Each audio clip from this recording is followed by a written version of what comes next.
Boa tarde a todos. Meu nome é Angélica. Para quem não me conhece, eu sou enfermeira e sou gerente de produtos da empresa CNPH, que é a empresa que representa os produtos da Ruhoff e da Cleantech aqui em São Paulo. Em primeiro lugar, eu gostaria de agradecer a presença de todos para participar do nosso simpósio satélite, cujo tema é remoção de biofilmes e pacotes secos na esterilização. Soluções inovadoras para velhos problemas. Nosso simpósio, nós vamos dividi-lo em 3 etapas, onde a primeira nós vamos discorrer sobre a remoção do biofilme. Eu gostaria de convidar o Juarez Freitas, que é o diretor comercial da Planitrade. Num segundo momento, nós vamos passar a palavra para o senhor Fernando Bustamante, para falar sobre pacotes secos na esterilização. Por favor, gostaria também de convidar o Fernando Bustamante, que é o presidente da BNT, e também convidar a enfermeira Cristiane, do Hospital dos Idosos de Curitiba, o Zilda Arnes, que vai nos apresentar um case de uma experiência com os pacotes secos. Gostaria, então, de passar a palavra para o Juarez. Bem, boa tarde a todos. É ótimo ver esse palco cheio aqui. Vai ser uma ótima conversa e um grande debate com assuntos muito importantes que estão hoje em pauta. No ano passado, o químico-chefe da Ruhoff, o Sr. Marc Esquenet, esteve aqui dando uma palestra sobre o BioClean, que na época não estava ainda notificado pela Anvisa, mas explicando a tecnologia inovadora, mais uma vez, que tinha sido desenvolvida na remoção de biofilme, que é um fantasma que nos assola há muitas décadas aí, e com uma solução, ou com soluções bastante complexas, ou de difícil validação para que fosse solucionado. Então, hoje, nós já estamos com o Endozyme BioClean notificado, à disposição, e eu vou apenas informar rapidamente do que se trata, e com o tempo vocês podem entrar em contato com as nossas estruturas locais, com o nosso site, conosco aqui no nosso stand, para se obter informações mais detalhadas. O tema que se segue depois, dado pelo Fernando, é um tema de extrema importância também, e vocês vão ver que é um tema muito rico. Bom, então vamos falar um pouco sobre o Endozyme BioClean. Nós todos já, desde há 21 anos que a Planitrade e a Ruhoff trouxeram para o Brasil a tecnologia de enzimáticos. Então, os senhores já estão bastante familiarizados com isso, apesar da Anvisa ainda não ter publicado uma RDC que normatize essa categoria de produtos, extremamente necessária que essa RDC seja, de uma vez por todas, editada. A consulta pública foi, acho que 3, 4 anos atrás, mas esperamos que, dentro de pouco, isso se torne, né, uma boa e sonora realidade. Bom, os nossos desafios sempre foram remover a matéria orgânica, por conseguinte, reduzir a carga microbiana. Além disso, fazer a prevenção da formação de biofilme e, por último, remover o biofilme. Não são poucos esses desafios, né? E a Ruhoff e a Planitrade sempre se pautaram em que essas ações e essas, vamos dizer assim, providências sejam pautadas por comprovação e validação. Nós precisamos trabalhar sob validação e sob comprovações fidedignas, laboratoriais e sérias. Nós consultamos a Anvisa recentemente sobre como se deveria se respaldar afirmações de remoção de biofilme de um determinado produto que seja notificado. Ela, então, nos respondeu, como está na tela, todas as informações de rótulo que se relacionem à eficácia do produto devem ser comprovadas por meio de métodos que sejam reconhecidos internacionalmente. O que isso significa? Eu apenas não posso afirmar no rótulo que o meu produto faz isso ou aquilo, principalmente com relação a biofilme, se isso não for comprovado. Comprovado como? Comprovado por quem? Nós vamos ver agora. Bom, antes de nós entrarmos no laudo efetivamente do nosso produto, eu fiz questão de pôr em tela, não está muito legível, mas o laboratório que fez esse teste é um laboratório francês, de nome Biotech Germain. Ele é detentor da ISO 17025, que é uma ISO que se aplica a laboratórios, a sistemas de testes em laboratórios. E os laboratórios que possuem essa ISO têm credibilidade e são aceitos pela Anvisa. Poucos laboratórios da rede Reblas possuem, e na nossa norma, a NBR 17025. Se vocês entrarem no site da Anvisa, consultarem os laboratórios Reblas, verão que muito poucos laboratórios detêm essa ISO. E dos laboratórios internacionais, os que detêm essa certificação, os seus laudos são aceitos no Brasil e são aceitos pela Anvisa. Isto é muito importante, porque confere uma credibilidade incontestável da qualidade do laudo e do ensaio feito. Bom, esse é o nome do laudo, do ensaio, né? Avaliação da eficácia de limpeza do Endozyme BioClean, da Ruffo Corporation, de acordo com o método de teste de biofilme descrito na ISO 15883, parte 5, anexo F. Esta ISO, então, ela é específica e tem uma metodologia própria, da própria ISO, a norma é esta, para se fazer a remoção e atestar o resultado de um produto na sua eficácia na remoção de biofilme, e, em específico, ela simula o que acontece em endoscópio, porque é onde o lúmen e a situação onde se encontra e a formação de biofilme é mais crítica e mais difícil, e os senhores e as senhoras estão a par disso. Então, eu quis apenas mostrar a capa desse laudo. O laudo está à disposição mediante solicitação, ele completo, e em português ou em inglês, como foi feito. Bom, nós vamos partir direto para alguns gráficos, porque é um laudo extenso, ele descreve toda uma metodologia que é própria, né? E o biofilme em que ele é testado, em que a eficiência do produto é testada, é um biofilme formado por Pseudomonas aeruginosa. Como vocês sabem também, é uma cepa de extrema resistência e bastante problemática, né? Então, a norma ISO, obviamente, também usou essa metodologia e usa e preconiza e determina que essa seja a cepa que seja testada. Bom, nesse quadro, vocês veem no canto esquerdo da tela, aqui, vocês veem a quantidade de log em UFC. O teste começou com log na 9. Aqui é uma substância teste, que é água salinizada. Água estéril, desculpe. Então, o que se faz? Se faz uma contagem, se faz passar o produto na diluição preconizada, na temperatura preconizada, e se mede qual foi a redução do log de UFC de biofilme de Pseudomonas aeruginosa que se deu em 10 minutos. Então, aqui vocês veem que em 10 minutos entramos com log 9 e foi uma redução menor que log na 1. Então, tecnicamente, já é uma redução extremamente expressiva, pouco comum, né? Ainda mais de um biofilme de Pseudomonas aeruginosa.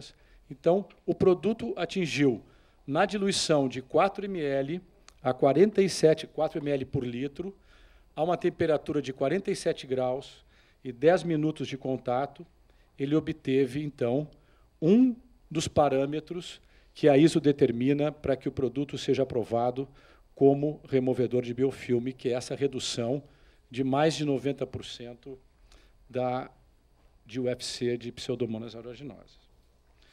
O segundo gráfico também é muito importante, porque ele mede o percentual de proteína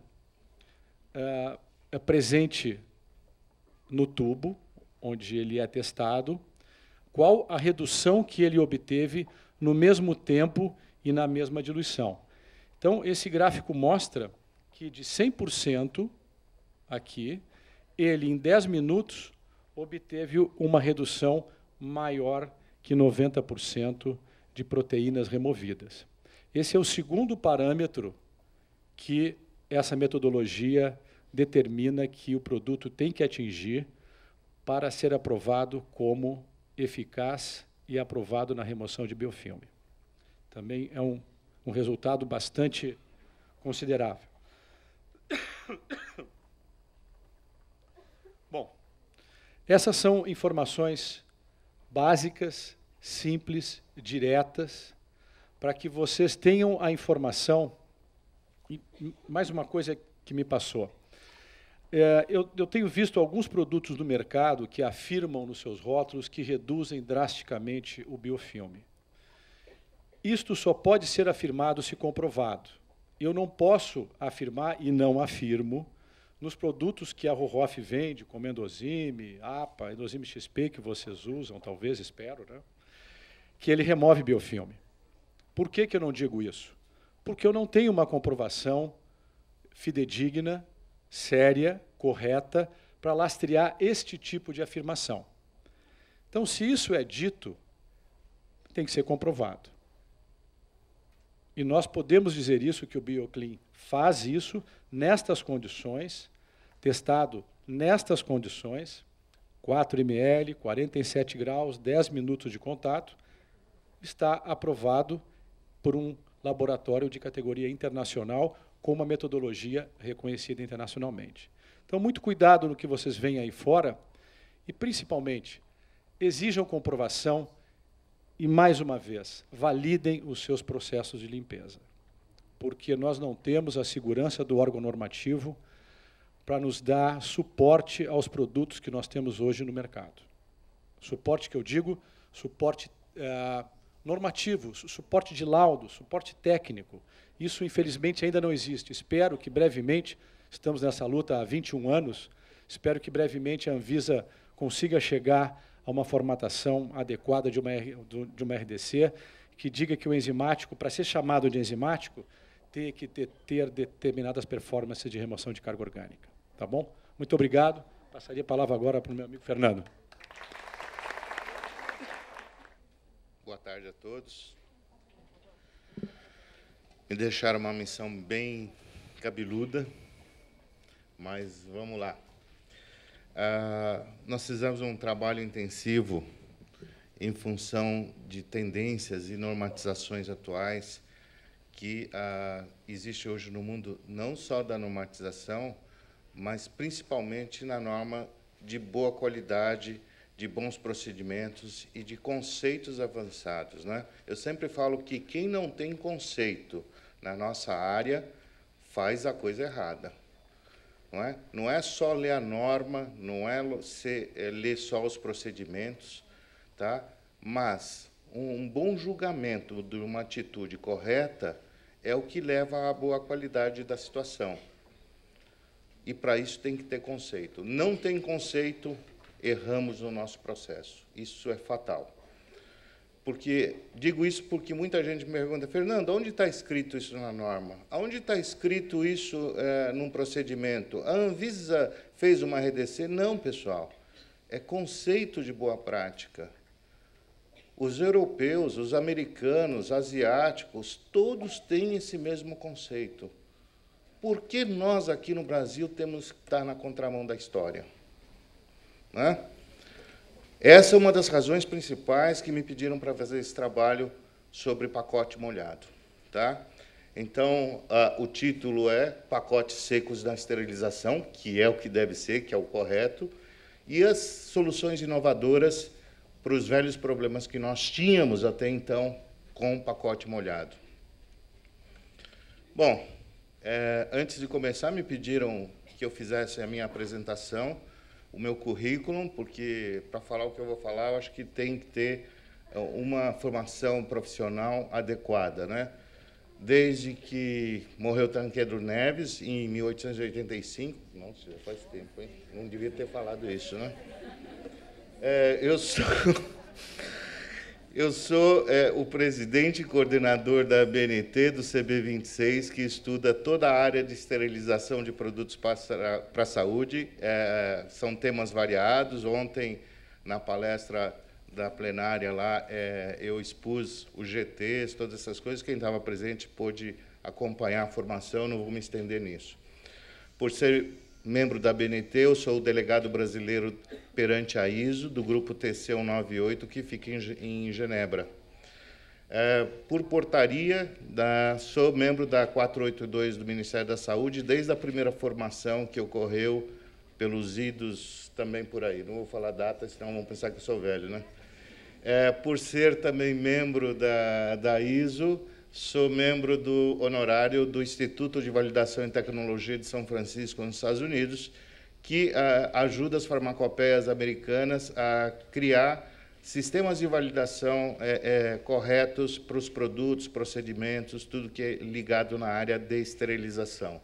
E, finalmente, sou membro do Comitê Técnico do chapter do ISPA aqui, que é a International Society Pharmaceutical Engineer, que é uma sociedade de engenheiros farmacêuticos. Nós somos 13.500 engenheiros no mundo que ajudam os seus países a formatar normas para as farmacopeias na área de esterilização.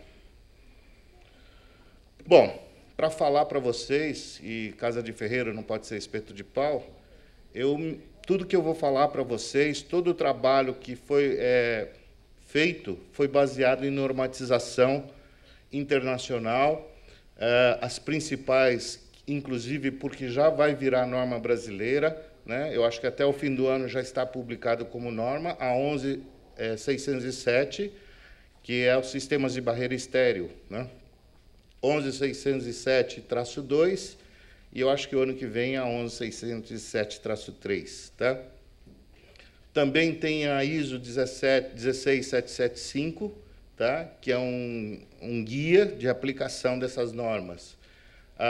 Também pegamos um pouquinho da norma ST79 da AME, porque a ABNT brasileira fez um acordo com a AME, com o seu presidente, que, coincidência, é o nosso secretário-geral do TC98, Mr. Joy Lewin, e, junto à ORNE também, pegamos a última edição das recomendações e também as práticas recomendadas da SOBEC, a 5ª edição, que é a última edição que eu tinha nas minhas mãos. E a maior das referências normativas que eu achei interessante foi a EN 13795-1, que é uma norma que trata sobre tecidos e não tecidos, né? No anexo C, prevenção da infecção na sala de operação, eles especificam uma coisa muito interessante, que um indivíduo saudável, né, ele gera mais de 5.000 partículas quando ele caminha. Nós sabemos hoje que essas partículas têm contaminantes viáveis. O tamanho dessas partículas giram em torno de 5 a 60 micras. Tá? E os tecidos que apresentam intertícios superiores a 80 micras pouco servem para prevenir a dispersão das partículas da pele. Só por curiosidade, alguém sabe quantas microns tem uma tramatura de algodão? Eu respondo, 150. Pacote molhado, pessoal, definitivamente é pacote contaminado. Querem que eu repita?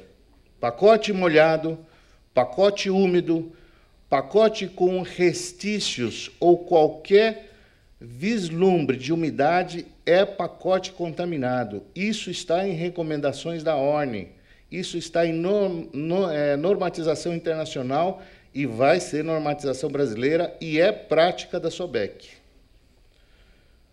O que é o problema? Por que o pacote molhado é um pacote contaminado? Pessoal, nós temos uma biocarga constante nos materiais que a gente processa no dia a dia. E como vocês sabem, até o Juarez comentou agora, que um detergente enzimático reduz a carga microbiana. A palavra nós já está falando reduzindo, ele não está eliminando a carga 100%. Como a esterilização, nós sabemos hoje que é um conceito probabilístico e não é um conceito absoluto. Portanto, a biocarga, por mais que nós lavemos muito bem, sempre vai existir. Após a esterilização, a redução tem que ser de 10 a menos 6, para garantir a esterilidade desse material. Mas, e a biocarga? Se alguma coisa ficou e passou pela esterilização, essa famosa biocarga, que é descrita na ISO 11.139, passou pela esterilização e sai úmido, né? Uma das razões, até ontem o Luiz Carlos falou que papel craft não foi colocado na 15, porque era um absurdo, e eu também acho, porque papel craft, eu sei que vocês sabem que é produzido com amido de açúcar. Açúcar com água quente, o que é, pessoal? É o melhor meio de cultura. Até eu gosto. O Juarez também, fazer um chazinho, né? Vocês imaginam um micro-organismo que é altamente mutagênico, né? Então, essa umidade e com a temperatura que a carga sai do autoclave, tá? E você coloca num ambiente onde tem que ser preservada a esterilidade, que é um ambiente de pouca luminosidade, aí você põe num canto lá na sala, debaixo da mesa, onde é escuro, a baixa luminosidade vai ajudar tudo isso. Ou seja, nós temos condições propícias para o desenvolvimento de qualquer micro-organismo em pacote molhado. Portanto, pacote molhado é pacote contaminado. Está claro isso? 18 horas depois de uma esterilização, eu dei um meio de cultura num pacote. Pus ele debaixo da minha cadeira, antes, né, como é normal, eu peguei sem lavar as mãos, sem luva de procedimento, né, e pus a mão no pacote. Olha o que aconteceu 12 horas depois com esse pacote.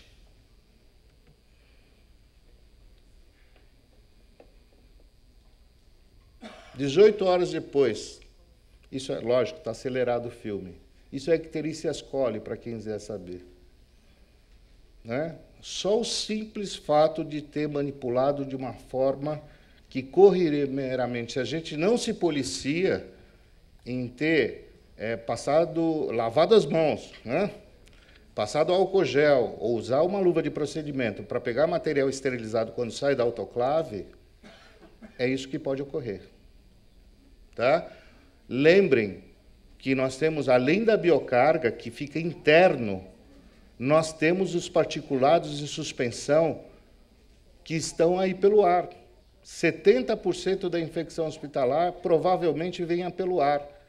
Os grandes adventos de doenças altamente contagiosas, por onde tem vindo nos últimos anos? SARS e outras coisas mais, pelo ar. Né? Pacotes molhados, normalmente é assim, aí é um exagero. Nenhum problema?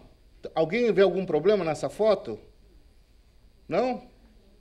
Vamos ampliar, só para vocês verem o detalhe. O que aparece nessa foto? O que vocês acham que são aquilo pregado nas gotas? Partículas viáveis,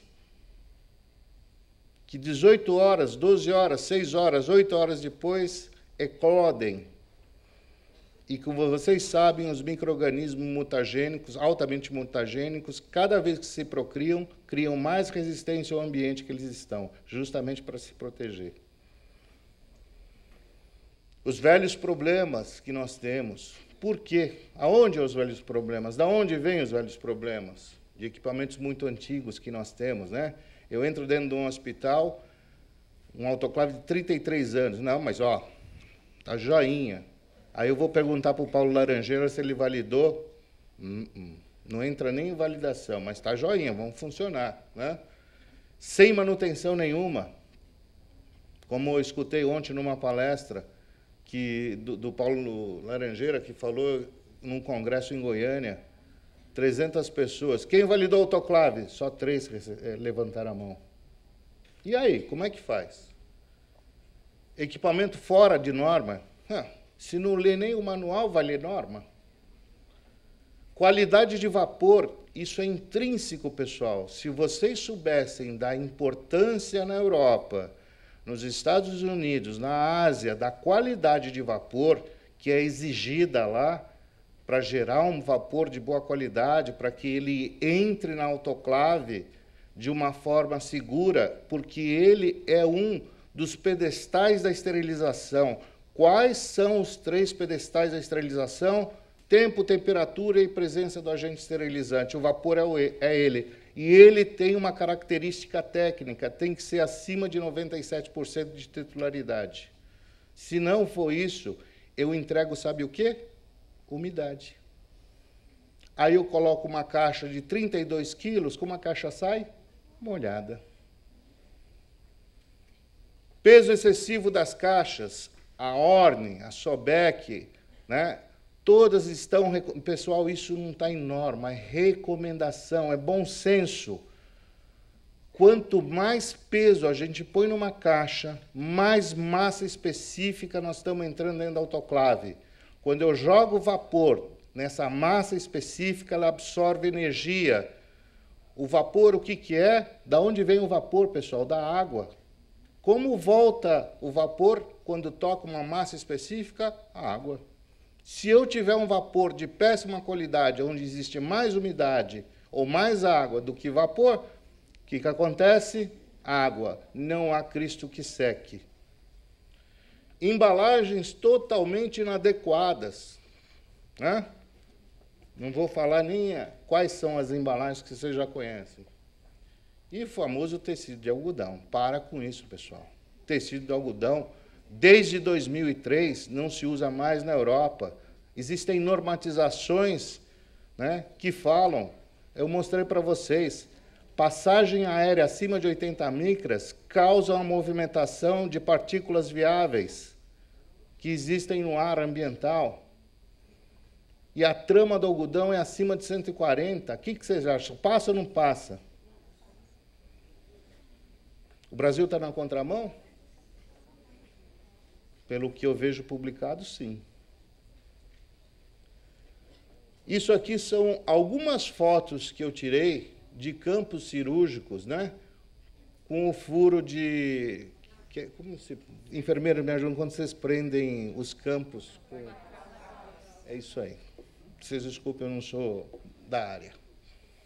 Autoclaves extremamente antigas, sem bomba de vácuo, sem critérios de tubulação, sem critérios de geração de vapor, sem calibração de manômetro, manovacômetro, sem calibração de válvula de segurança, sem calibração de pressostato, quando tem, né?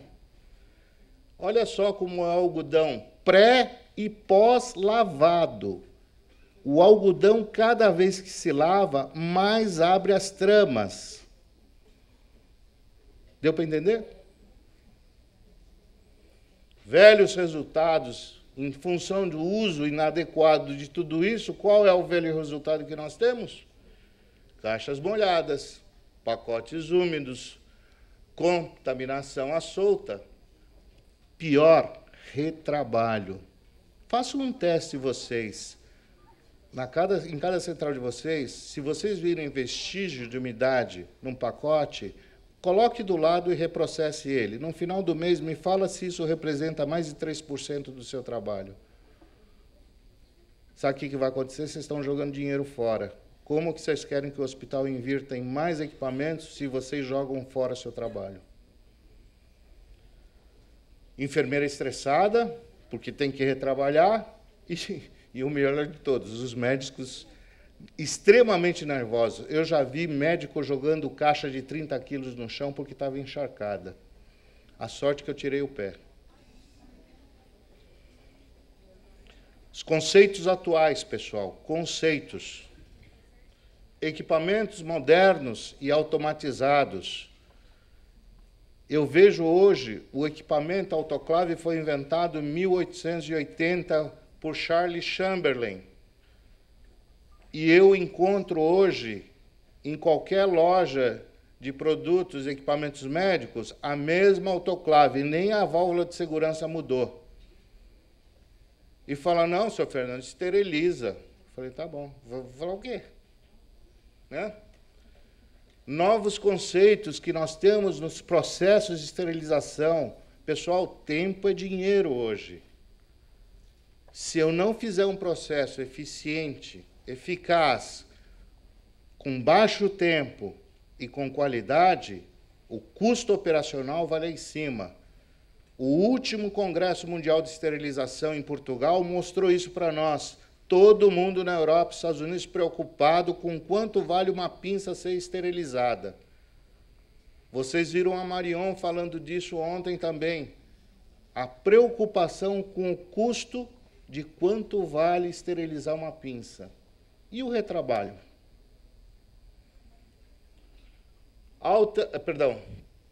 As normas. Nós, por orientações da Coordenação Geral da ISO em Genebra e pela Coordenação Geral da ABNT, somos obrigados, como coordenadores de comitê, a cada 5 anos, renovar as normas para atualização, porque a tecnologia anda. Né? Como eu posso ter um equipamento de 10, 20 anos na minha central, se as normas a cada 5 anos estão sendo atualizadas porque a tecnologia está avançando? Sistemas de barreira estéril. Vocês viram, até o nome já mudou, não se fala mais em embalagem de esterilização. Agora vocês vão começar a escutar sistemas de barreira estéril. Não existe mais a palavra embalagem para esterilização, é sistemas de barreira estéril. Alta eficiência de filtração bacteriana e viral. Preservação da esterilidade. Tudo isso são recomendações modernas, normatizações que vêm saindo. Qual a solução inovadora hoje? E é brasileira, pessoal, por incrível que pareça. A eliminação do pacote molhado através de um sistema de barreira estéril eficiente. Que é novo? É um não tecido SMS, grau médico, hidrofílico, hidrofóbico. O que é isso, pessoal? É um novo sistema de barreira estéril, de não tecido SMS grau médico, que é composto, conforme manda as normas, com o sistema de barreira estéril, de uma folha hidrofóbica e uma folha hidrofílica. A norma pede que o sistema de barreira estéril permita a esterilização, proporcione barreira microbiana, mantenha a esterilidade e permita a apresentação asséptica do produto ao ponto de uso. Isso é norma. Não é invenção do Fernando, não é invenção da Planitrade, é norma, pessoal. É norma internacional que é usada pela enfermeira companheira de vocês na Europa, na África do Sul, no Canadá, na Austrália, na Argentina e aqui no Brasil. O problema que nós fizemos foi enfrentar a famosa folha hidrofóbica e hidrofóbica, usando ela como barreira estéril, como deve ser. É um campo duplo, tá?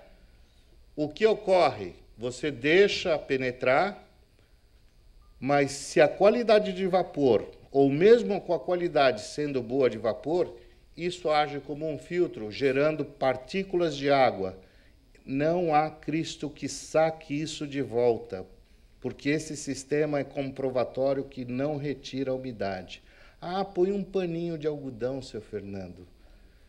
Só vou dizer uma palavra. Paninho de algodão retém água. Quer que eu esclareça no dicionário o que é reter água?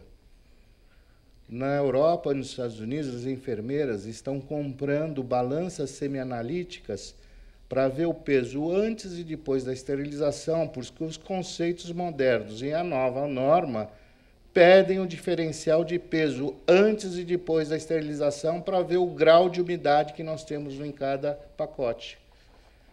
Quando a autoclave é muito boa e o vapor é muito bom, vocês estão sentados? O peso inicial é maior que o peso final. Legal, né? O que nós vimos aqui no Brasil quando nós testamos? Nosso produto foi ótimo. Peso igual, muito pouco, diferencial por causa da umidade relativa do ar quando eu tiro de dentro da autoclave, né? Que eu tenho que contar isso também. Só que o nosso hidrofóbico deu vexame. Né? A solução, como eu falei para vocês, o paninho de algodão retém água. Esse novo produto dissipa água, dissipa o excesso de umidade relativa quando nós retiramos da autoclave. Quer que eu leia o Aurélio para vocês, o que quer dizer retenção e dissipação? Não preciso, né? Vocês veem aqui, este produto é composto por uma folha hidrofóbica e uma hidrofílica, que deixa o vapor passar e ele quebra em pequenas partículas onde há a dissipação da umidade. Portanto, você não vai ter o seu pacote molhado, que é a nossa grande preocupação hoje no mundo, dos técnicos. Para isso, nós tivemos que formatar o que todos os técnicos pedem. Você validou o seu sistema? Sim, validamos. O que é validação, pessoal, no entendimento da palavra hoje para os técnicos? A validação é uma ação de provar que, de acordo com as boas práticas de fabricação e por métodos de prova documental, que qualquer procedimento, equipamento, material, atividade, o sistema conduz realmente aos resultados esperados. Eu posso validar uma embalagem ou um sistema de barreira estéreo? Sim, eu sou fabricante. Vocês podem validar? Jamais, porque o produto de vocês não é sistemas de barreira estéreo. O produto de vocês é que o paciente saia curado de dentro do hospital. Vocês vão validar todos os sistemas do hospital, aonde vai haver coisas que interferem. A embalagem, o sistema de barreira estéreo interfere, então nós vamos qualificar o sistema. A validação, no conceito absoluto hoje, no mundo propagado dos técnicos, sempre objetiva um produto final. Nosso produto final no hospital qual é? Paciente curado. O que interfere para que ele saia curado do hospital? A autoclave? Ótimo. Vamos qualificar a performance dessa autoclave, vamos qualificar a carga, vamos qualificar ar, vamos qualificar água, vamos qualificar energia elétrica, vamos qualificar qualidade de vapor. Isso é uma validação de sistemas. Para isso, nós temos que criar o famoso protocolo que a Anvisa tanto pede para vocês, protocolos de qualificação de sistemas. Nós criamos o nosso protocolo de teste, onde esse protocolo verifica o desempenho de embalagens para esterilização ou sistemas de barreira estéreo. O documento planeja todas as ações que nós vamos tomar para esse teste. Nós definimos os objetivos que nós queremos e os critérios para aceitabilidade do teste, mediante o quê? Norma. Não existe santo nesse mundo que vá contra vocês se vocês estiverem baseados numa norma, numa recomendação, numa lei, numa RDC da vida. E toda a documentação envolvida que foi recolhida. O conteúdo desse documento, de um protocolo, é uma introdução para definir o que se vai fazer. A definição de responsabilidades é a principal folha desse documento. Quem é o responsável por o quê? Tá? Porque esse é o documento que não pode ser feito por uma única mão. A definição de responsabilidades, referências normativas, os termos e definições que nós usamos para cada item, os critérios de aceitabilidade das amostras para os testes, materiais utilizados, procedimentos, fluxograma, enfim, até a conclusão final. Eu creio que a Planitrade vai colocar à disposição para vocês esse trabalho, tá? Para que vocês usem, porque ele foi feito de uma forma que vocês podem testar isso nas CMEs de vocês. O procedimento de preparo que nós fizemos, eu fotografei algumas coisas para mostrar o trabalho. Nós pegamos produto A e produto B, né? Vocês vão diferenciar qual o produto A e qual o produto B em seguida. Fizemos o sistema de barreira estéreo, que é o duplo embalagem, duplo bag, como nós falamos agora. Colocamos num cesto padrão, que é uma UE, uma unidade de esterilização, que é um bloco hipotético de 30 centímetros por 60, ou seja, um cesto aramado. Sabe para quê? Para não socar material dentro da autoclave, para o vapor poder circular e a gente poder secar também. Essa é a razão das tendências modernas de usar um cesto aramado. Usamos equipamentos de 30 anos atrás, usamos equipamentos 2009 e usamos última geração, 1 mês de uso. Usamos um ciclo padrão europeu, que hoje todas elas usam na CME em função de custos, que é 4 pulsos de pré-vácuo para uma eficiência na retirada do quê? Do ar. Aonde há ar não existe esterilização. Se eu fizer uma conta matemática, no 4º pulso eu vou ter 0,19% de resíduo de ar na câmara. Lembrem, ao fechar a autoclave eu tenho 100% de ar. Se eu fizer 3 pulsos de pré-vácuo, vai me ficar 0,79% de ar. Se eu fizer 4, 0,19%, ou seja, o ciclo europeu é muito mais eficiente que o ciclo baseado em norma americana. Tá? Por isso que os testes Bovindic tipo europeu são mais dramáticos, mais eficientes, mais confiáveis e muito mais rígidos que outro teste qualquer.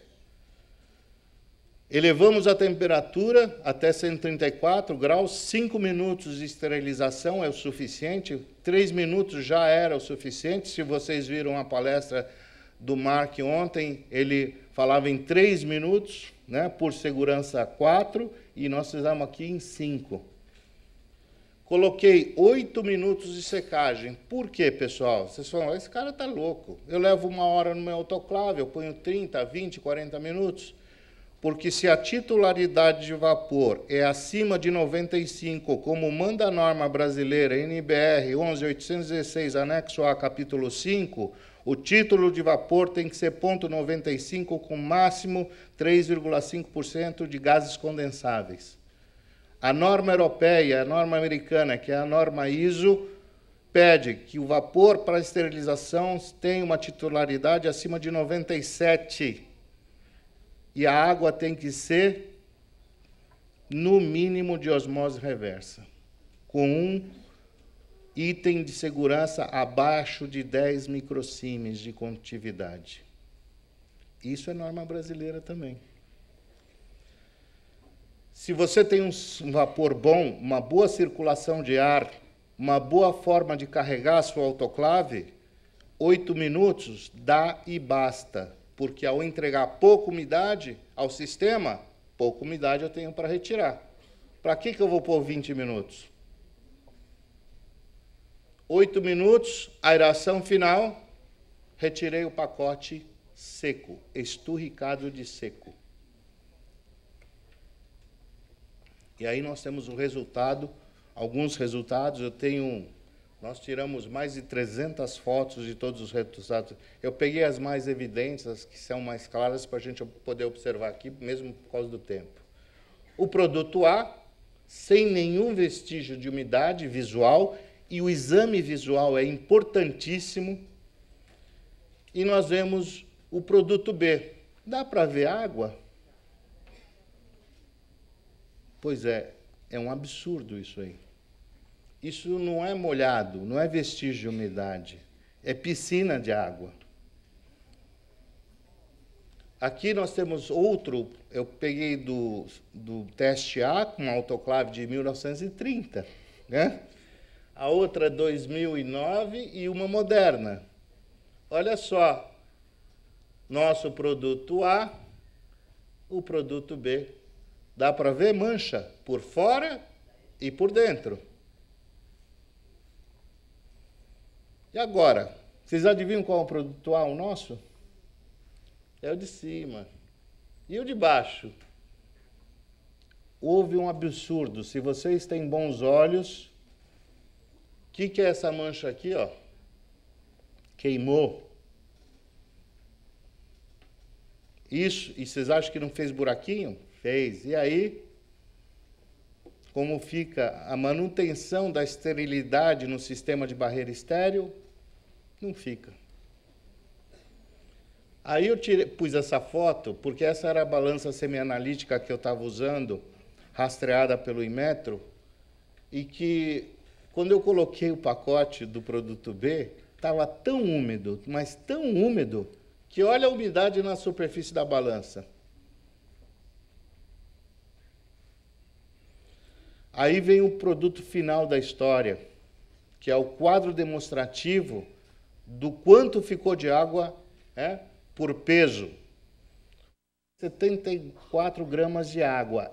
É água pra caramba. No Hospital B, autoclave... autoclave 2010, recém colocada para funcionar. Eu não vou falar por uma questão de ética o nome das empresas, os nomes dos hospitais e os nomes dos fabricantes de autoclave. Mas é uma autoclave 2000 e zerada, perdão, que foi, né, zero. Do concorrente, 2,08. Isso numa autoclave moderna. E, finalmente, numa autoclave 2009, 65 gramas, que é abaixo da umidade relativa do ar. E olha só, hidrofóbica, 34,31 gramas. Era de barde, como fala meu amigo. Tinha água de barde. Conclusão do meu trabalho, que foi apresentado à diretoria da empresa e que apresentou isso ao FDA americano,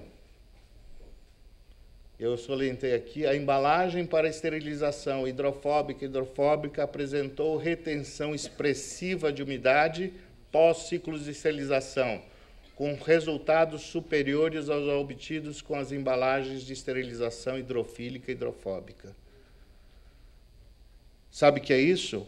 O tempo médio, para quem não olhou bem aquela figura do ciclo, eu levei 26 a 27 minutos o ciclo. Pergunto para vocês, quem daqui levanta a mão tem um ciclo desses abaixo de 30 minutos? Sabe quanto custa o nosso tempo dentro de uma CME? Sabe quanto custa um instrumental, uma caixa de instrumental para ficar rodando 1h30 dentro de um equipamento? Tempo é dinheiro, pessoal, hoje. Esse é o grande problema. Desse tamanho. Pessoal, tem uma grande amiga minha do CDC de Atlanta que falou uma frase que eu não consegui dormir até hoje. No Brasil, nós trabalhamos no limite do risco, dito pela doutora Denise Cardio. Ela é uma brasileira, uma expertise, uma científica de renome mundial.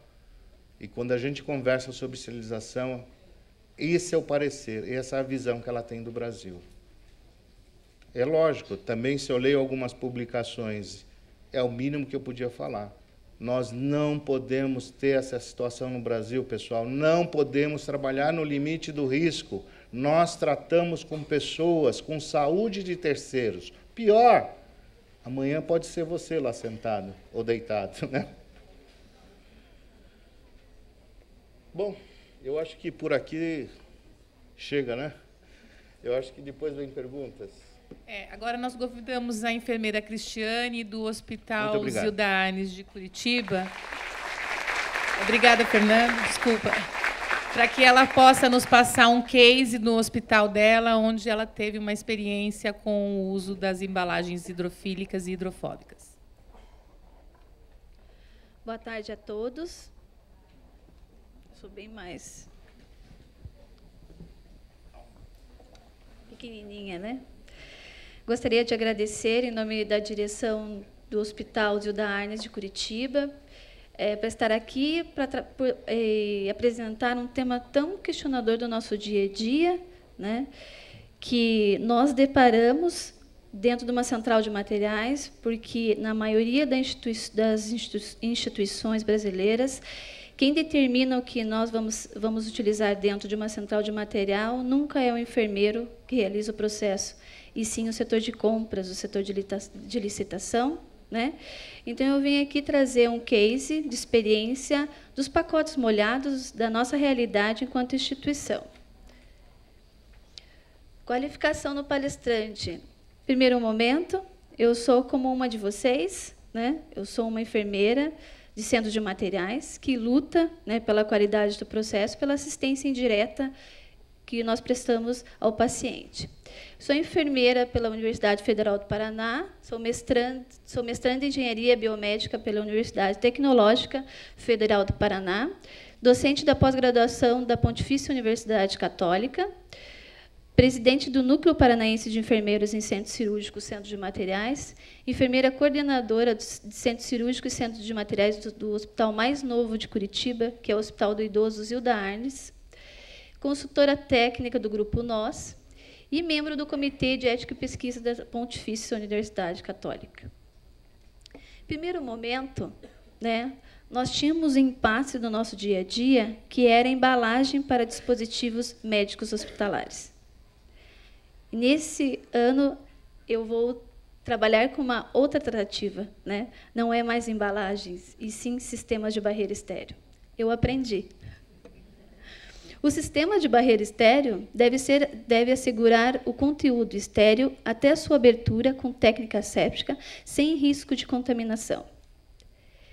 Os pacotes molhados, na nossa realidade, cancelávamos os procedimentos cirúrgicos, atrasávamos os procedimentos e, mensalmente, eu recebia N não conformidade dos processos relacionados à esterilização. Ou seja, a central de materiais não funciona. Eu acredito que não somente eu, mas tenho certeza que vocês também já ouviram isso. Mesmo que nós trabalhamos o dia inteiro para suprir tanto o centro cirúrgico como uma instituição de 200, 280 leitos, infelizmente, se eu tenho um pacote molhado, que eu cancelo um procedimento, eu não funciono. Nem eu, enquanto coordenação, e nem a equipe de enfermagem. É assim que é a visão do nosso dia a dia. Acredito que eu não esteja errada. O local de estudo foi realizado no Hospital de Grande Porte do Paraná, volume cirúrgico com 800 cirurgias mês, onde se realizávamos transplantes, cirurgias cardíacas e ortopédicas. Tínhamos disponíveis 3 esterilizadores, uma autoclave de 150 litros e as demais com 700 litros. Uma dessas autoclaves tinha 35 anos. Ela nasceu comigo, né? E no dia a dia eu trabalhava com ela, me questionando: será que hoje ela vai funcionar? Será que hoje o meu pacote vai sair molhado ou não? O nosso índice de cancelamento cirúrgico era muito significativo. Muito significativo em 2010, quando nós colocamos uma embalagem para teste hidrofóbica, e nos deparamos com um índice significativo de infecção cirúrgico, porque o material subia para a cirurgia cardíaca molhado. No entendimento do médico, era só uma gotícula. O entendimento do instrumentador, até mesmo do enfermeiro de centro cirúrgico, era só mais uma gotícula, que o paciente já estava anestesiado, não é verdade? E que aquela caixa, o paciente muitas vezes com o tórax exposto, e que aquela caixa era apenas mais uma. O nosso índice de infecção de sítio cirúrgico foi muito significativo, pacientes em UTI com mediastinite, E quando eu fui chamada para conversar sobre esse assunto, eu comecei a me questionar enquanto coordenação. Qual é a minha função e a minha responsabilidade direta e indiretamente na assistência do paciente? E essa é a nossa realidade, essa é a nossa responsabilidade indireta. Todo o material que é utilizado em cavidade, todos os insumos utilizados, tanto em centro cirúrgico como UTI, unidade de internação, ele tem que ser tratado da mesma forma, com a segurança final do seu processamento. A notificação de risco que nós tivemos nos alertou para testar mais insumos do que aquele que nós estávamos trabalhando já há um bom tempo. Então, nós começamos a pesar nossas caixas, através de uma balança. E nós começamos a identificar que aquelas caixas de grande porte que vinham de ortopedia, né, consignadas, neurocirurgia, quando elas vinham com container, o peso dessa determinada caixa era mais significativo do que se eu pesasse ela, se eu colocasse ela no esterilizador sem o container. Então, nós começamos a realizar testes. Testes tanto com a pesagem da caixa, característica da caixa, procedimento a ser utilizado e os insumos que eu tinha disponível para esse fim.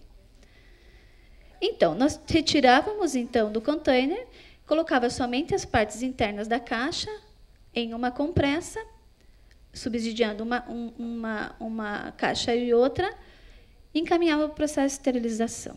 Por quê? Porque meu índice era muito significativo de cirurgias canceladas por caixas molhadas. E essa era a nossa realidade. Eu achava que estava fazendo o correto e o médico achava que o material estava sendo encaminhado e esterilizado.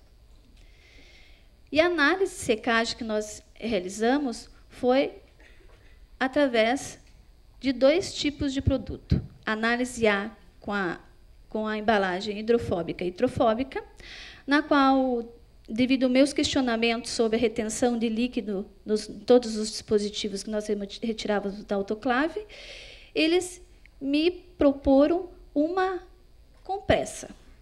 Essa é descartável também, né?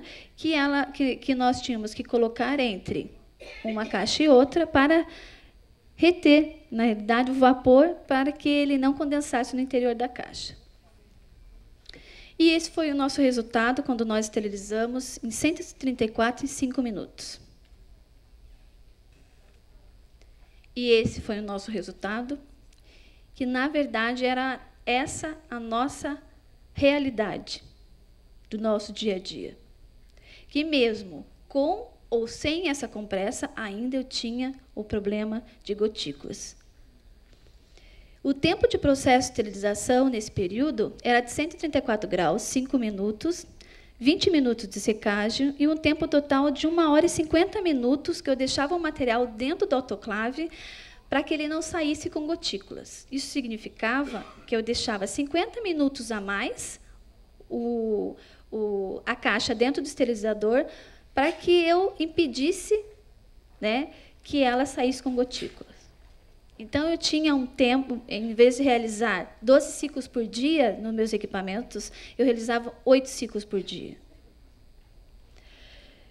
Já a análise B, com a manta hidrofílica e hidrofóbica, nós realizamos o mesmo teste com o mesmo tipo de materiais e colocamos outros tipos de materiais também para a realização do teste.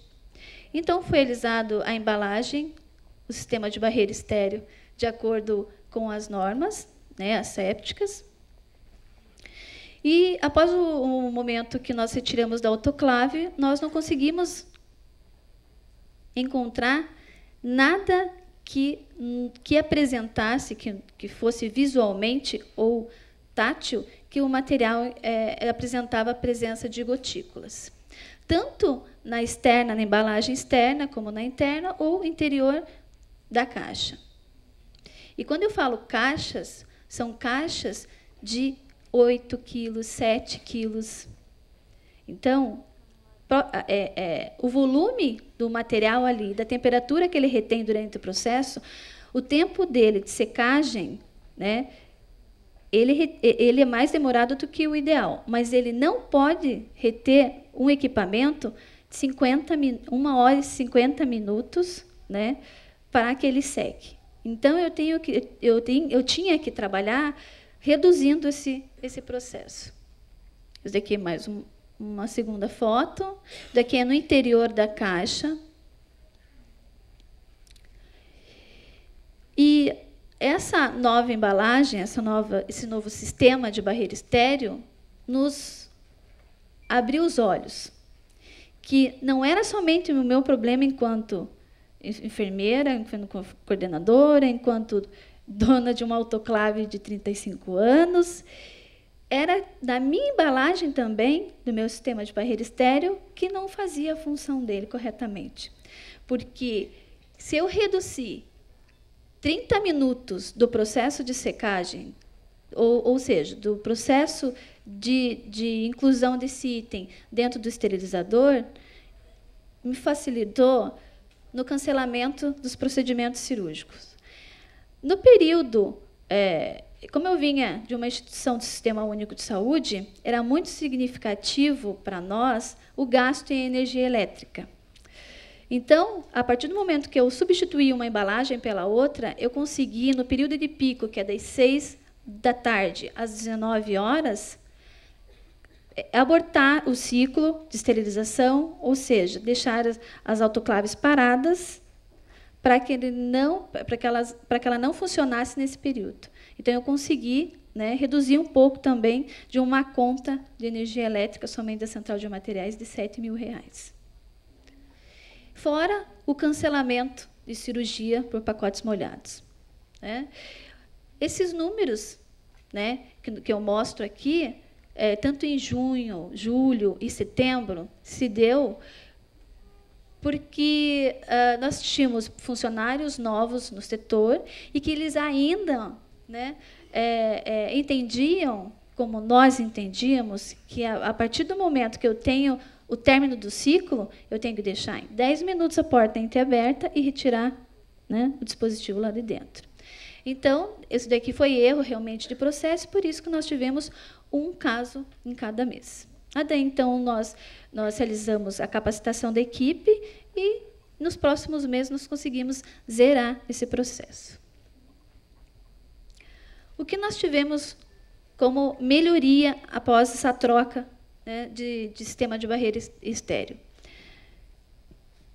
Não tínhamos mais, né, o custo com retrabalho, porque hoje a folha de pagamento do profissional de enfermagem é um custo muito elevado para a instituição. Então, no que nós pudermos, né, dimensionar melhor o tempo dele dentro de uma central de materiais, nós ganhamos dinheiro com isso.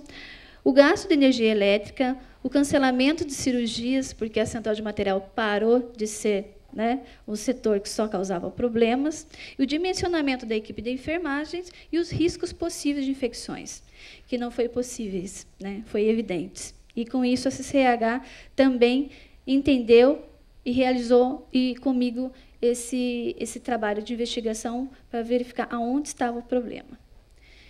Eu gostaria de agradecer, mais uma vez, por trazer essa realidade, que eu acredito que é a realidade de muitas pessoas que estão aqui, e que existe uma luz como essa no fim do túnel. Muito obrigada.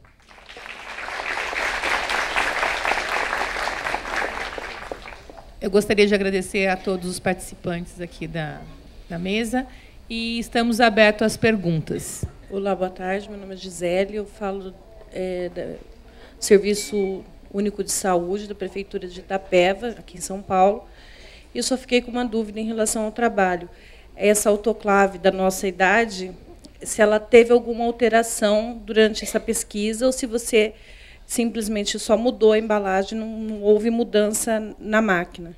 Na verdade, eu não quis modificar nenhum processo que eu tinha, nem equipamento, a não ser a troca da embalagem, substituição da embalagem ou avaliação da própria embalagem, porque, senão, eu estaria mascarando o problema. Então, da mesma forma, do meu dia a dia que eu trabalhava na central de materiais, eu utilizei aquele dia a dia, né, para realizar essa análise. O mesmo esterilizador, a validação, que nós validávamos anualmente, esse tipo de equipamento, mesmo sem a legislação, né, mas mesmo pela idade dele, as demais que são os dois eram equipamentos novos, nós não mudamos nada no processo. Nós mantivemos o nosso dia a dia, porque nós queríamos encontrar aonde estava o problema. Porque se não fosse a embalagem, daí sim, em segundo momento, nós estaríamos trabalhando na causa do esterilizador. Obrigada. Só uma questão. Eu trabalho numa CME centralizada, onde atende todo o município, né? Eu tenho o transporte correto, tudo certinho. E se eu uso grau, né, e containers plástico para transporte. Se eu passar, as minhas caixas de pequena cirurgia têm esse problema, e minha máquina tem 2 meses de uso. E eu não estou conseguindo encontrar o que está acontecendo, né? A máquina agora, que eu estou pedindo a validação dela, né, acabou de ser instalada, e eu não estou conseguindo achar o problema, e eu uso grau. Então, assim, para mim fazer esse transporte desse material, esse tipo de material não é mais frágil, eu não vou ter mais problema, porque eu tenho um certo atrito, né? Embora eu transporte um material embalado num plástico, num saco grande, resistente, dentro de um container, numa Ducato própria, tudo certinho, mas eu acompanho e eu acho que tem muito atrito, né? Esse tipo de embalagem não vai deixar meu material mais exposto, por ser fora, entendeu? Não. Desde que você escolha, né, um sistema de barreira de qualidade, né, e que ele resista, né, a todo esse processo de abrasão que você tem nesse caminho que você realiza. Isso é semelhante ao que as empresas hoje processadoras de artigos médicos hospitalares terceirizadas fazem. Elas, mesmo no processo dos materiais que não são esterilizados em óxido de etileno, eles realizam a embalagem desse produto em sistema de barreira estéreo. Nesse sistema que você está dizendo? Nesse sistema. Tá bom, obrigada. Meu nome é Aioná, eu sou do Rio, atualmente eu estou no Hospital Lourenço Jorge. Não é nem uma pergunta, é mais um questionamento. O meu problema é o problema de todos que estão aqui, né, dos hospitais. E a questão é o seguinte, tem sempre congresso para os auxiliares da CME e enfermeiros. Nós poderíamos estar assim, induzindo congressos para os nossos gestores e diretores, que são as pessoas que deveriam estar ouvindo tudo que foi falado aqui, porque nós sabemos e manuseamos esse equipamento, sabemos dos erros, das contaminações, e não podemos fazer nada, porque estamos de mãos atadas, que quem pode mesmo não sabe assim, nenhum por cento do que é falado, qual é a realidade da nossa contaminação, dos nossos pacientes, do nosso produto final, que é mandar os nossos pacientes para casas saudáveis.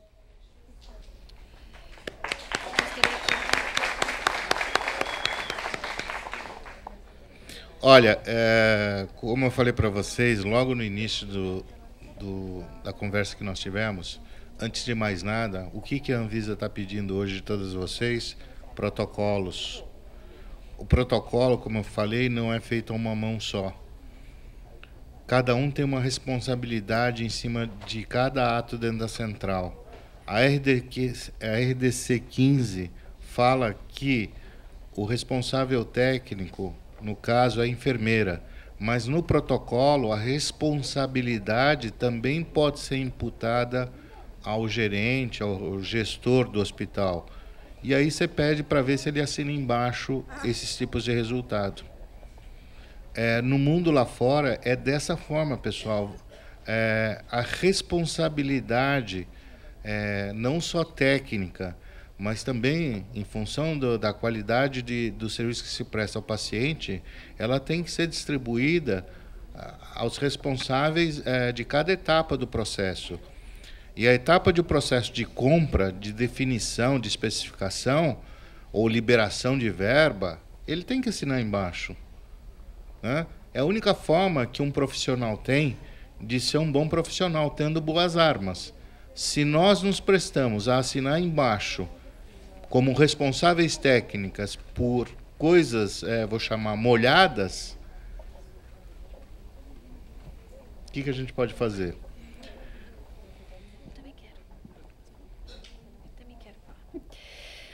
Nós não tínhamos nada que nos auxiliássemos, né? Hoje nós temos, né, RDC 15, que através do comitê, aonde tem a responsabilidade sua enquanto enfermeira, CCIH, representante da direção, representante do compras, representante até da área financeira, vão estar respondendo junto e assinando junto, porque a responsabilidade ela deve ser compartilhada.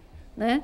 Nós, enquanto enfermeiros, mesmo sendo, né, responsáveis técnicos, nós não podemos assumir sozinha esse barco, porque é uma responsabilidade que é a vida de uma pessoa. E o compras não tem entendimento para este fim. E ele não pode determinar quem é que vai ficar vivo ou não na instituição, e sim quem tem conhecimento.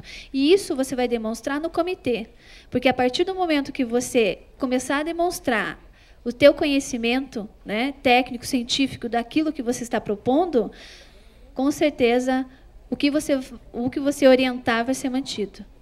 Okay? Eu queria colocar mais uma coisa sobre isso aqui que o Fernando falou, no retrabalho da esterilização. Vocês já pensaram no retrabalho da limpeza? Se vocês entregam algum material contaminado para a esterilização, sabe? Você acha que a esterilização vai fazer milagre? Imagina juntar com um pacotinho molhado resquícios de matéria orgânica, que maravilha. Então, a responsabilidade de vocês no CME, a RDC 15 veio aumentá-la, também prega a rastreabilidade de todas as etapas que são feitas ali. Nós possuímos esses meios e a indústria, nós vamos dizer aqui, e esse é um caso, né, prático, bem sucedido, nós temos condição de auxiliá-los nessa fundamentação a ser feita para a direção. Então, vocês não estão sozinhas nessa missão. Agora, pensem que o processo começa lá atrás, tá? Não só na remoção do biofilme, vocês têm que ter certeza que removeram a carga orgânica, para começo de história. Uma pergunta. Se uma caixa foi processada, né, adequadamente, ela sai da autoclave, a embalagem está seca externamente, abriu na sala cirúrgica, dentro do container, numa caixa que está dentro de um container, o instrumental está molhado, essa caixa pode ser usada ou não? Não.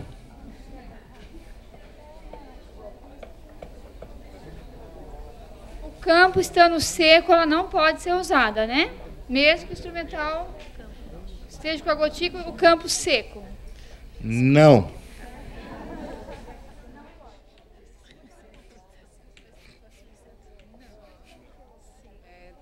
Boa tarde, meu nome é Andréa, estou aqui na frente. Eu sou enfermeira de um dos 6 maiores hospitais do estado de Pernambuco e me chamou a atenção uma colocação que uma colega lá de trás fez a respeito da dificuldade que nós, enquanto enfermeiros, de uma central de material e esterilização, encontramos com a gestão do hospital. E eu vou falar de um relato de experiência que eu estou vivendo, né, com a atual gestão do hospital. Eu sou enfermeira de lá há 3 anos, desse setor. E a minha luta é incansável e eu tenho conseguido obter um resultado porque eu chamo a responsabilidade da gestão em si. Por exemplo, para a limpeza do material, né, o gestor ele não entende a importância de ele ter que pagar R$ 150 por uma única escova para lavagem de lúmens, né? Para ele, na mentalidade dele, é apenas uma escova, quando, na verdade, não é. Então, muitas vezes, quando existe a resistência, eu chamo o gestor, mostro a ele, por exemplo, um instrumental que é de difícil lavagem, como a fresa, e digo, está limpo? Ele olha para mim e diz, está. Eu coloco a escova e retiro e digo, veja o que está indo para a cavidade de nossos pacientes. Então, mostrando para eles isso, eu estou conseguindo realmente fazer uma grande diferença. E hoje a gestão ela me chama para participar dos processos licitatórios e para dar o parecer.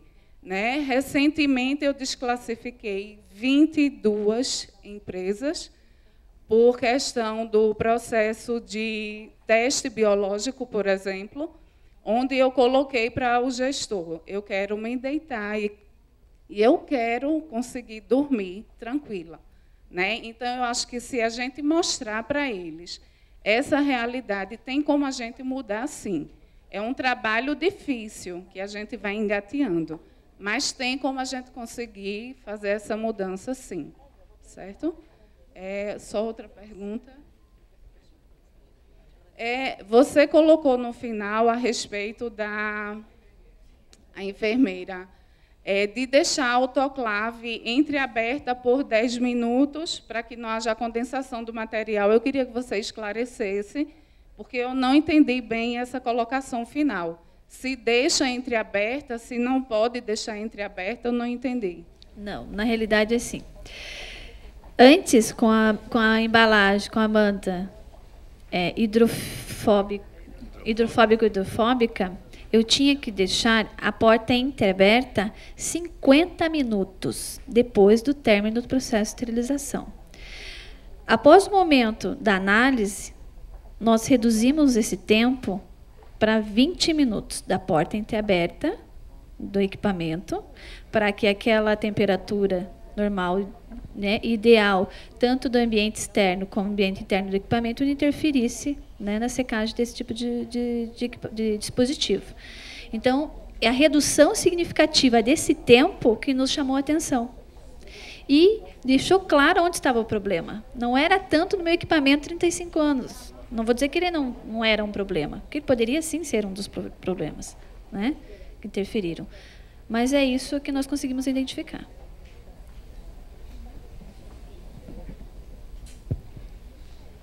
Olá, tudo bem? Meu nome é Jamília, eu sou enfermeira da Santa Casa de Maringá, e da CME, né? E eu queria fazer uma pergunta para o Dr. Fernando. Uma coisa que ele falou foi sobre a qualidade do vapor na autoclave. E, assim, eu nunca tinha pensado, né, nessa situação, porque lá nós estamos com um problema de material molhado, óbvio, né? Apesar dos 20 minutos de secagem, e eu deixo 20 minutos da carga da autoclave entreaberta, como você estava deixando 50. E no grau, na embalagem grau cirúrgica, eu estou tendo esse problema, porque as meninas, às vezes, elas deixam tanto tempo, e aí eu tenho que ligar a máquina e montar a carga do outro lado. E a gente acaba colocando esses pacotes de volta, sozinhos lá, dentro da autoclave, e mesmo assim meu material continua molhado. Seria, então, a qualidade do vapor, talvez esse excesso de umidade? Molhado e contaminado. Totalmente. Seu equipamento está com sérios problemas. Nós fazemos a validação anual, todo mês de novembro, né, nós fizemos. E eu acho que, como outras instituições também, nós não temos um setor de engenharia clínica. Desculpe te interromper, você está comentando que vocês validam essa autoclave? Faz anual, a requalificação anual. Eu vou te responder como técnico. Tá. Essa autoclave não é validável, porque a pessoa que está fazendo esse serviço, se não está observando a umidade relativa do vapor, eu não sei que validação que ele está fazendo. Ou qualificação, porque dentro da qualificação, uma das observâncias importantes é tempo, temperatura e a presença do agente esterilizante na especificação técnica correta perante norma brasileira. A RDC 15 da Anvisa solicita que sua autoclave seja validada uma vez ao ano, pelo menos. Quais são as prerrogativas técnicas? É pela norma ABNT NBR ISO 17665-1. E ela pede que a titularidade do vapor seja acima de 95. Se você tem essa condição, ela é qualificada. Agora, se ela não reuniu essa condição, ela é um equipamento, sinto muito, que não está qualificado. E, portanto, se a empresa está te dizendo que está qualificada, eu acho que você deveria qualificar a empresa que está te validando. Sim, sim. Começamos por aí, né? Começamos aí. Então, tá? Agora, a função de estar saindo muito úmida tem uma série de fatores. A qualidade do gerador de vapor, a qualidade da água e a própria qualidade da engenharia mecânica do seu equipamento. Tá certo, obrigada.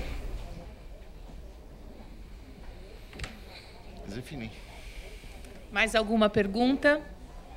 Não? Então, agradecemos a presença de todos e tenham todos uma boa tarde.